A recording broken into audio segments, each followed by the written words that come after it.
नमस्कार, बहुत स्वागत है आपका। आप देख रहे हैं शिव पुराण उपाय। राहु का राशि परिवर्तन होने जा रहा है 30 अक्टूबर को। 30 अक्टूबर तक राहु महाराज मंगल देव की राशि मेष राशि में है।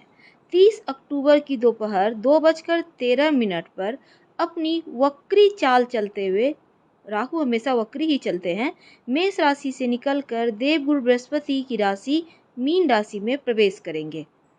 तो जब राहु मीन राशि में आएंगे तब आपके जीवन पर इसका क्या प्रभाव पड़ेगा अगले 1.5 साल तक, आज हम यही जानेंगे। वीडियो के अंत तक बने रहें।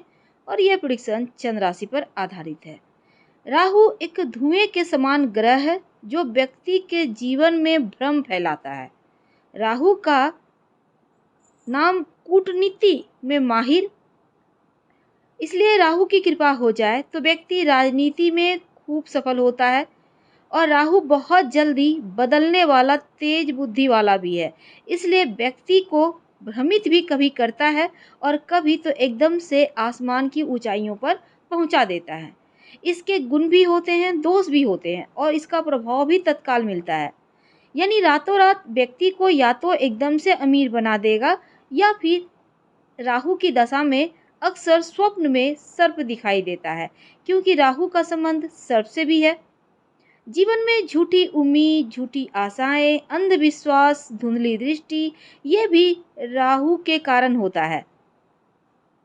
अब देखिए, राहु का प्रभाव जब मेष राशि से निकल जाएंगे तब इसका प्रभाव क्या पड़ेगा आपके ऊपर। देखिए, राहु की एक विशेषता भी है कि कुंडली में जिस भी ग्रह के साथ स्थित होता है उस ग्रह का प्रभाव राहु पर आ जाता है। यदि कुंडली में कमजोर है तो उससे उसी के अनुसार व्यवहार करता है। वैसे राहु को टेक्नोलॉजी का मास्टर कहा गया है, यानी विमान, तकनीकी स्रोत, मीडिया पर राहु का अधिकार है।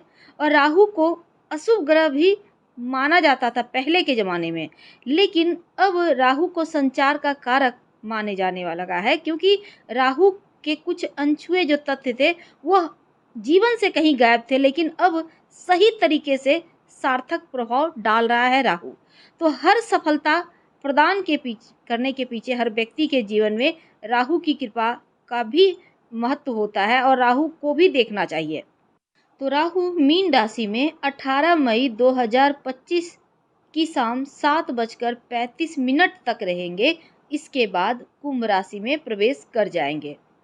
और केतु, राहु तो मीन राशि में, लेकिन जो केतु अभी वर्तमान में तुला राशि में है, लेकिन 30 अक्टूबर को जब राहु राशि परिवर्तन करेगा तो केतु भी करेंगे, और साथ ही इसमें चांडाल दोष से भी मुक्ति मिल जाएगी। लेकिन जो केतु हैं वो कन्या राशि में प्रवेश करेंगे। तो मीन राशि और कन्या राशि वालों के ऊपर खास प्रभाव क्या होगा, यही जानेंगे। वैसे तो देवगुरु बृहस्पति जैसे ही राहु से, चंगुल से मुक्त होंगे तो वो अपना एक अलग ही प्रभाव या फिर आशीर्वाद बरसाएंगे। और दूसरी बात, राहु जब संतुष्ट अवस्था में होते हैं तो व्यक्ति को ऊंचाइयों तक ले जाते हैं। वैसे तो राहु हमेशा उल्टी चाल चलता है, जैसे कि अभी मेष राशि में है तो नियम से हर ग्रह अगली राशि में जाते हैं, लेकिन राहु पिछली राशि में जाते हैं। यानी मीन जो सबसे अंतिम राशि है, यहाँ पर राहु आएंगे तो राहु उल्टी दिशा में मेष से मीन की ओर बढ़ेगा। और मीन राशि के स्वामी देवगुरु हैं। तो वृश्चिक राशि वालों, राहु 30 अक्टूबर को, राहु का गोचर आपके पंचम भाव में होगा, तो आपकी बुद्धि का विकास होगा। खासकर जो विद्यार्थी हैं उनके लिए बहुत अच्छा है, क्योंकि बुद्धि पर राहु का पूर्ण प्रभाव होने से निर्णय क्षमता तेज होगी, पढ़ा लिखा याद रहेगा। आप कोई एग्जाम वगैरह दे रहे हैं, कोई कंपटीशन की तैयारी कर रहे हैं, तो अगला जो 1.5 साल है वो सर्वोत्तम होगा, मील का पत्थर होगा। और पढ़ाई लिखाई पर भी आपका फोकस है। लेकिन जो जैसे कि पंचम भाव में राहु का प्रभाव है, तो दूसरा, बड़े निर्णय जो लेंगे वो पूर्णतया तेज होगा, चीज़ें बढ़िया होगी और बड़े निर्णय आपके सफल रहेंगे। लेकिन जो आपके बच्चे हैं, संतान के लिए थोड़ा सा उनके ऊपर ध्यान देना होगा, कहीं संतान की संगति खराब ना हो, गड़बड़ लोगों से संगति ना हो, गलत प्यार मोहब्बत के चक्कर में पड़कर कुछ गलत ना कर लें। इसलिए बच्चों का ध्यान रखें, बच्चों के साथ थोड़ा सा समय बिताइए, उनके मन की बातों को जानें। लेकिन अगर आप प्रेम संबंध में हैं, लव रिलेशनशिप में, तो फिर रिश्तों में मधुरता आएगी, प्रगाढ़ता आएगी और लव लाइफ आपका उत्तम रहेगा। अगला 1.5 साल टेंशन नहीं है, हल्की फुल्की चीज़ों को छोड़ दें अगर तो। अब जो विद्यार्थी हैं उनके लिए खासकर पढ़ाई लिखाई पे फोकस करना है, क्योंकि राहु आकस्मिक रूप से चीज़ों को एकदम से मन भी लगाएगा पढ़ने में, तो मन भटका भी सकता है, क्योंकि आकस्मिकता का कारक राहु है। तो ऐसे में आपको पढ़ाई लिखाई पे फोकस बनाए रखना होगा। तो व्यवसायी हैं जो भाई लोग, उनको उन्नति होगा, इस मामले में आपको टेंशन नहीं लेना, क्योंकि दिमाग इसमें आपका बढ़िया चलेगा। आप अपने बुद्धि विवेक से जो कार्य करेंगे वो आपके बनेंगे। और थोड़ा सा खर्चों को लेकर आपकी परेशानी बढ़ सकती है, इसका खास ख्याल रखना है। स्वास्थ्य वगैरह का खास ख्याल रखना है आपको, इस बात का ध्यान रखिए, क्योंकि स्वास्थ्य को लेकर, खर्चों को लेकर थोड़ा तनाव होगा। और जो विद्यार्थी उनको गायत्री मंत्र रोज पढ़ना है, 27 बार रोज भगवान सूर्य को प्रणाम करके, ताकि सही समय पर सही डिसीजन लें और राहु आपको भटकाव ना दे। जो लोग संतान प्राप्ति के लिए प्रयासरत थे, उनकी मनोकामना पूर्ण होगी। संतान प्राप्ति की प्रबल संभावना यहाँ पर राहु बनाते हुए नजर आएंगे। अब देखिए, आपके ऊपर शनि की ढैया भी चल रही है और गुरु राहु एक साथ बैठे हुए थे 6ठे भाव में, लेकिन अब जो चांडाल दोष था वो भी तो भंग पहले ही हो चुका है, पर अब गुरु हो गए अकेले और राहु आ गए आपके 5म भाव में। केतु 11वें भाव में थे।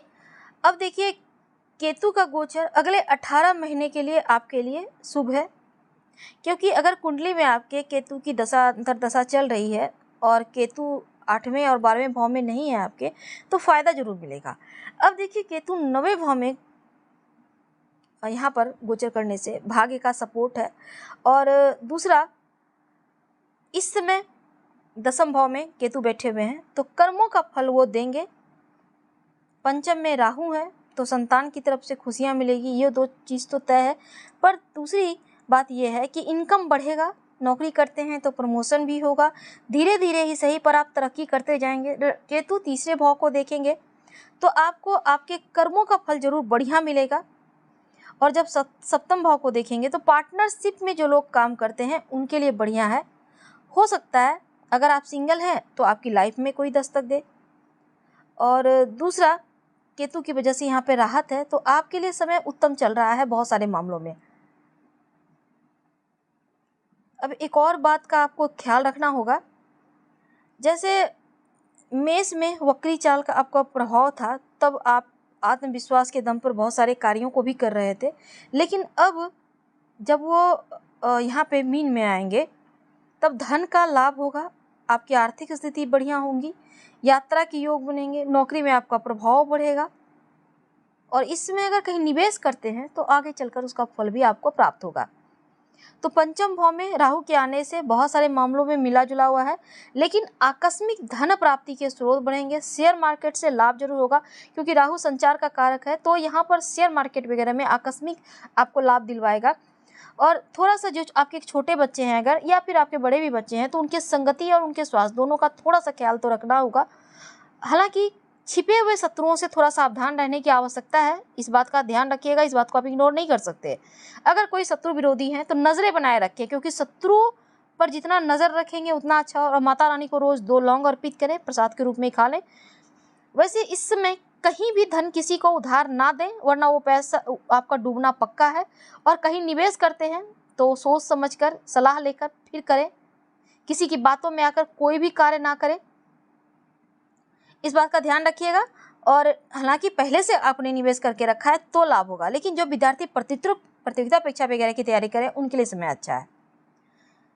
पदोन्नति होगी, तनख्वाह बढ़ेगा। हम आपसे विदा लेते हैं। पसंद आए तो लाइक का सब्सक्राइब करें, शेयर करें, कमेंट करें। धन्यवाद।